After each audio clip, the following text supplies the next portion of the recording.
আসসালামু আলাইকুম মাই dear students. আজকে আমরা 9.3 চ্যাপ্টারের আরো একটি ভিডিও নিয়ে হাজির। আজকে আমরা দুইটা প্রশ্ন সমাধান করব। তোমরা দেখতে পাচ্ছ এটা তোমাদের এইচএসসি হায়ার ম্যাথ প্রথম পত্রের একটি অধ্যায়। তো চলো আমরা প্রথমেই আমাদের লেফট হ্যান্ড সাইডে যেটা আছে সেটা থেকে আমরা সমাধান করি। মাই ডিয়ার স্টুডেন্টস, তোমরা দেখতে পাচ্ছ এখানে আছে cos x minus cos 2x divided by 1 minus cos x।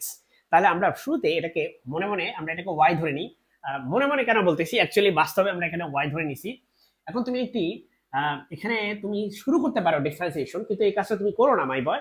কারণ তুমি যদি শুরুতেই ডিফারেন্সিয়েশন করো, এটা একটা ভয়ঙ্কর রূপ ধারণ করবে। এটা ডিফারেন্সিয়েশনের ফর্মুলা খুব ভয়ঙ্কর রূপ ধারণ করবে এবং তুমি কোনো কুল কিনারা খুঁজে পাবে না।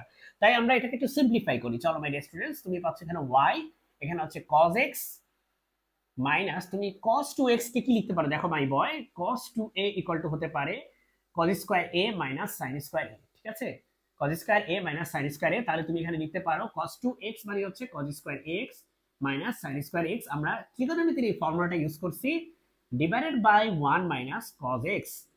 ঠিক আছে my dear students.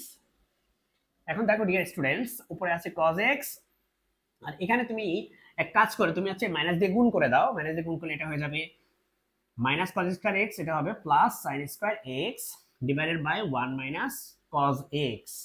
Deer students, এখন আমরা এখানে দেখতে পাচ্ছি এটা হচ্ছে cos x minus cos square x, আর এখানে আছে sin স্কয়ার x। চলো মাই বয়, আমরা এখানে একটা কাজ করি, আমরা এখানে sin স্কয়ার x কে লিখে ফেলি 1 মাইনাস cos স্কয়ার x লেখা যায়, তাই না? কারণ আমরা জানি sin square x plus cos square x equal to হচ্ছে 1। তাহলে যেহেতু এই দুটো হচ্ছে 1, তাহলে sin স্কয়ার x কে তুমি লিখতে পারো 1 মাইনাস cos স্কয়ার x। ঠিক আছে, ওটাই আমরা করছি। তুমি ছোটবেলায় এটা পড়ে ফেলেছো, সেটা আমরা এখানে অ্যাপ্লাই করেছি। দেখো মাই ডিয়ার স্টুডেন্টস, আমি এখন এটা একটু মুছে ফেলি, যেহেতু আমাদের একটু জায়গা দরকার এখানে, তাই আমরা এটা একটু মুছে ফেলি মাই ডিয়ার স্টুডেন্টস। তুমি দেখতে পাচ্ছ মাই ডিয়ার স্টুডেন্টস, এখানে তুমি এই দুইটার মধ্যে cos x কমন নিতে পারো, তাই না? cos x কমন নিলে তোমার এখানে থাকে 1, এখান থেকে cos x একটা চলে গেলে আরো একটা cos x থাকে। আর দেখো মাই ডিয়ার স্টুডেন্টস, তুমি চাইলে এটাকে 1 কে 1 স্কয়ার লিখতে পারো। আর তুমি জানো যে a স্কয়ার মাইনাস b স্কয়ারের ফর্মুলা হচ্ছে a plus b into a minus b। তাহলে এটাকে তুমি a ধরো, এটাকে তুমি b ধরো, তাহলে এটা হয়ে গেল a square minus b square. হচ্ছে কি হবে formula my dear students, a plus b into into হবে হচ্ছে a মাইনাস b। ঠিক আছে my dear students, divided by নিচে আছে 1 minus cos x, 1 minus cos x। এখন দেখো ডিয়ার স্টুডেন্টস, এখানে আমরা কমন নিব 1 মাইনাস cos x, আমরা কমন নিব উপর থেকে, ফ্যাক্টর আউট করব। তাহলে এখানে থাকে একটা cos x, একটা cos x থাকে।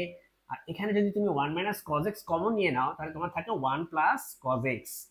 ওকে, এখন তুমি যেটা করো, নিচে আছে তোমার 1 মাইনাস cos x, এই যেভাবে আছে। এখন ডিয়ার স্টুডেন্টস, তুমি দেখতে পাচ্ছ উপরে নিচে তোমার একই জিনিস, তুমি কেটে দাও। আর এখানে আছে cos x কয়টা, দুইটা, তাহলে 1 plus 2 cos x, 1 plus 2 cos x, এটাই হচ্ছে আমাদের y। তুমি দেখো মাই ডিয়ার স্টুডেন্টস, কত ভয়ঙ্কর রকম একটা রূপ, সেখান থেকে আমরা কত সিম্পলিফাইড ভার্সনে এটাকে নিয়ে আসছি। এখন তুমি এটা ডিফারেন্সিয়েশন করতে পারো। তুমি লেখো x এর সাপেক্ষে অন্তরীকরণ করে পাই, x এর সাপেক্ষে অন্তরীকরণ করে পাই। মাই ডিয়ার স্টুডেন্টস, এখানে আমি একটু বলে রাখি যে 9.3 চ্যাপ্টারে আমার প্লেলিস্ট আকারে দেওয়া আছে। তোমাদের ডিফারেন্সিয়েশনের ফুল প্লেলিস্ট দেওয়া আছে 9.1, 9.2, 9.3 থেকে অল দ্য ওয়ে টু 9.9 পর্যন্ত আমাদের প্লেলিস্ট করা আছে। এবং আমার রিকোয়েস্ট থাকবে, আমার সাজেশন থাকবে, তুমি এই প্লেলিস্ট অনুযায়ী ভিডিওগুলো দেখতে থাকো, সিরিয়ালি দেখতে থাকো। তাহলে আশা করি তোমার ডিফারেন্সিয়েশনের কোনো প্রবলেম থাকবে না। তুমি যদি y কে ডিফারেন্সিয়েশন করো, তুমি পাবে dx অফ y, বা অনেকে dy বাই dx পড়ে থাকে, যেটা অশুদ্ধ হলেও প্রচলিত বেশি।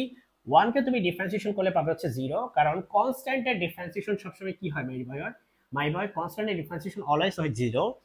আবার এখানে আছে 2 একটা কনস্ট্যান্ট, কিন্তু এই কনস্ট্যান্ট কিন্তু 0 হবে না, কারণ এর সাথে একটা চলক গুণ আছে। cos x এখানে হচ্ছে আমাদের সেই চলক যুক্ত ফাংশন। তাহলে মাই ডিয়ার স্টুডেন্টস, cos x এর ডিফারেন্সিয়েশনের ফর্মুলা হচ্ছে minus sin x। cos x এর ডিফারেন্সিয়েশনের ফর্মুলা হচ্ছে মাইনাস sin x। তাহলে তুমি এখানে লেখো minus sin x। Dear students, তুমি দেখতে পাচ্ছ 2 এর সাথে এটাকে গুণ করলে হয়ে যাবে 2 sin x, আর প্লাসের সাথে মাইনাস গুণ করা হবে মাইনাস। তার মানে এই ম্যাথের অ্যান্সার হচ্ছে মাই dear students minus 2 sin x। Dear students, এখন আমরা নেক্সট ম্যাথ করব। নেক্সট ম্যাথে তুমি দেখতে পাচ্ছ ln of cos of x divided by x দেওয়া আছে। তুমি যথারীতি এটাকে তুমি y ধরে নাও। তাহলে তুমি লেখো এখানে ধরি এটা ইকুয়াল টু y। এখন ডিয়ার স্টুডেন্টস, এখানে আমাদের আসলে সিম্পলিফিকেশন করার কোনো ওয়ে নাই, সো আমরা সরাসরি ডিফারেন্সিয়েশন করব। তার আগে তোমাকে আমি ফর্মুলাটা জানিয়ে রাখি। D d x of a by b, যেখানে এ এবং বি দুটাই হচ্ছে এক্স এর ফাংশন, ঠিক আছে, দুটাই এক্স এর ফাংশন। কথার কথা এ হচ্ছে সাইন এক্স আর বি ধরো হচ্ছে লেটস সে এক্স স্কোয়ার, দুটাই হচ্ছে এক্স এর function.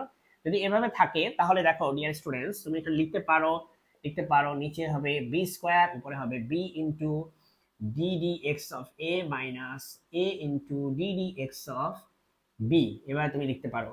So my dear students, আমরা এই ফর্মুলাটা ইউজ করব, এটাকে আমরা হচ্ছে ইউ ডিভাইডেড বাই বি বা হচ্ছে ভাগের সূত্র বলতে পারি। সো এখন দেখো মাই ডিয়ার স্টুডেন্টস, আমরা যদি এখানে লিখি যে এক্স এর সাপেক্ষে অন্তরীকরণ করে পাই, এই লাইনটি তুমি লিখবে, ঠিক আছে মাই বয়। এক্স এর সাপেক্ষে অন্তরীকরণ করে পাই, এক্স এর সাপেক্ষে অন্তরীকরণ করে পাই, কি পাও মাই ডিয়ার স্টুডেন্টস? দেখো তো, এক্স এর সাপেক্ষে তুমি অন্তরীকরণ করলে কি পাবে? তুমি এপাশে পাবে হচ্ছে D Y by D X বা D D x of Y, যেটাই তুমি বলো। আর তুমি এখানে এটাকে মনে মনে তুমি চিন্তা করো, এটা হচ্ছে তোমার মনে মনে তোমার জন্য এ, আর এটা হচ্ছে তোমার মনে মনে তোমার জন্য বি। তুমি এবার পরীক্ষাটা লেখো না, এটা আমি তোমাকে বোঝার জন্য লিখছি, ঠিক আছে মাই বয়। তাহলে তুমি এখানে দেখতে পাচ্ছ যে নিচে আছে বি স্কোয়ার, বি মানে হচ্ছে এক্স, তাহলে এক্স এর স্কোয়ার দিয়ে দাও। তারপর আছে বি, বি মানে হচ্ছে এই এক্স, তুমি লেখো ddx ddx অফ এ, এ মানে হচ্ছে ln অফ, এ মানে হচ্ছে ln of cos of x, ঠিক আছে মাই বয়। মাইনাস দাও, তারপরে এ লেখো, এ মানে হচ্ছে ln of cos of x। তারপর লেখো ddx of b, ddx of b, b মানে হচ্ছে x, x হচ্ছে b, ঠিক আছে মাই বয়। আমি ঠিক হুবহু এই ফর্মুলাটা আমি ইউজ করছি এখানে, তোমাদেরকে একটু দেখার জন্য আমি সুযোগ করে দিচ্ছি, তোমরা একটু দেখো। আশা করি তোমাদের বুঝতে কোনো অসুবিধা হচ্ছে না, ঠিক আছে মাই বয়। চলো এখন আমরা হচ্ছে নেক্সট অংশে চলে যাই। এখানে আমরা যেটা করব এখন, এমনি প্রথমে এটাকে ডিফারেন্সিয়েশন করব, তার জন্য আমরা একটু ফর্মুলাগুলো লিখে নিই। তুমি একটু ফর্মুলাগুলো দেখো, রিলেট করতে পারো কিনা, এগুলো তোমার জানার কথা, কারণ আমি এই চ্যাপ্টারে অন্যান্য ম্যাথগুলোতে আমরা এই ফর্মুলাগুলো বারবার ইউজ করছি। স্টুডেন্টস, তুমি দেখো যে DD x of ln of x, আমরা এটাকে লিখি 1/x। তাহলে তুমি বলো DD x of ln of x এর জায়গায় যদি ln of cos of x থাকে, তাহলে তুমি এটাকে কি লিখতে পারো মাই বয়? দেখো ln অফ x থাকলে হয় 1/x, তাহলে ln অফ x এর জায়গায় আছে cos x, তাহলে এটা হয়ে যাবে 1/cos x, 1/cos x হয়ে যাবে। বুঝতে পারলে মাই বয়? এটা হয়ে যাবে 1/cos x। কিন্তু তুমি তো নিশ্চয়ই চেইন রুল সম্পর্কে জানো, কারণ আমি বারবার তোমাদেরকে বলছি যে একটা ফাংশনকে তুমি ডিফারেন্সিয়েশন করলা, তার ভিতরে আরো একটা ফাংশন আছে, তাকেও তুমি ডিফারেন্সিয়েশন করবা, তুমি cos x কেও ডিফারেন্সিয়েশন করবা, তাকে বাদ দিতে পারো না তুমি। cos x কেও তুমি ডিফারেন্সিয়েশন করবে মাইনাস, এখানে দেখো এখানে কিছু করার নেই, ln of cos of x যেভাবে আছে ঠিকভাবে রেখে দাও, কিছু করার তোমার দরকার নেই। এটার ভ্যালু হচ্ছে মাই বয় 1, ঠিক আছে, এটা হচ্ছে 1। তুমি মনে রাখবে ডিডি এক্স অফ x হচ্ছে 1, তারপর D D x of x square হচ্ছে 2x, ঠিক আছে, D D x of x to the power 3 হচ্ছে 3x স্কয়ার, এগুলো তুমি মনে রাখতে পারো, ঠিক আছে মাই স্টুডেন্টস। চলো এখন আমরা এগুলো একটু মুছে ফেলি, আমরা এখন একটু নিচের দিকে যাব। সো নিচে আছে x স্কয়ার আমরা লিখলাম। এখন দেখো ডিয়ার স্টুডেন্টস, এখানে আমাদের আছে হচ্ছে, এখানে আছে আমাদের x, আর এখানে আছে 1/cos x, আর এই জায়গায় দেখো মাই ডিয়ার স্টুডেন্টস, আমাদের cos x কে ডিফারেন্সিয়েশন করলে হবে হচ্ছে -sin x। এই ফর্মুলাটা আমরা বারবার ইউজ করেছি অলরেডি। তুমি জানো যে ddx অফ sin x হয়ে যায় cos x, আর ddx অফ cos x হয়ে যায় -sin x। নিশ্চয়ই তুমি এই ফর্মুলাগুলো জানো my boy. So ddx of cos x হচ্ছে -sin x, সেটা আমরা এখানে লিখতেছি, এই যে -sin x লিখছি, মাইনাস এখানে 1 এর সাথে কোনো কিছু গুণ করলে সেই জিনিসটাই থাকে, কোনো পরিবর্তন হয় না, তার মানে আমরা এখানে পাবো ln of cos of x। আমরা প্রায় শেষ প্রান্তে চলে আসছি। এখানে তোমার কাছে আছে x, একটা মাইনাস আছে, মাইনাসের সামনে নিয়ে আসো, sin বাই cos, তুমি জানো যে tan x মানে হচ্ছে sin x by cos x, তাই না মাই ডিয়ার স্টুডেন্টস? এগুলো তোমরা ক্লাস 9-10 এ শিখে আসছো যে tan x মানে হচ্ছে sin বাই cos, তাহলে এখানে তুমি লেখো tan x মাইনাস, তুমি এখানে যেটা পাচ্ছ সেটা লেখো ln of cos of x divided by x square. ব্যাস মাই ডিয়ার স্টুডেন্টস, তুমি এরপরে আর কোনো লাইন তোমার দেখার দরকার নেই, কারণ এটাই তোমার অ্যান্সার। তুমি চাইলে অবশ্যই একটা -1 কমন নিতে পারো, -1 কমন নিলে তোমার খুব একটা উপকার হবে বলে মনে হয় না, তুমি চাইলে সেটা নিতে পারো, এটা তোমার ইচ্ছা। এই যে তুমি এই ফরম্যাটে চাইলে লিখতে পারো। That is the last line of this math my dear students. Hopefully তোমরা বুঝতে পেরেছো যে এই ম্যাথটা আমি কিভাবে করছি। তোমরা যদি বুঝে থাকো, তাহলে যদি তোমাদের একটু উপকার হয়ে থাকে, আমার চ্যানেলটি তোমরা সাবস্ক্রাইব করে রাখবে। কিন্তু তোমরা যদি এই ম্যাথটি না বুঝতে পারো, তাহলে আমাকে কমেন্ট বক্সে জানাবে। আসসালামু আলাইকুম।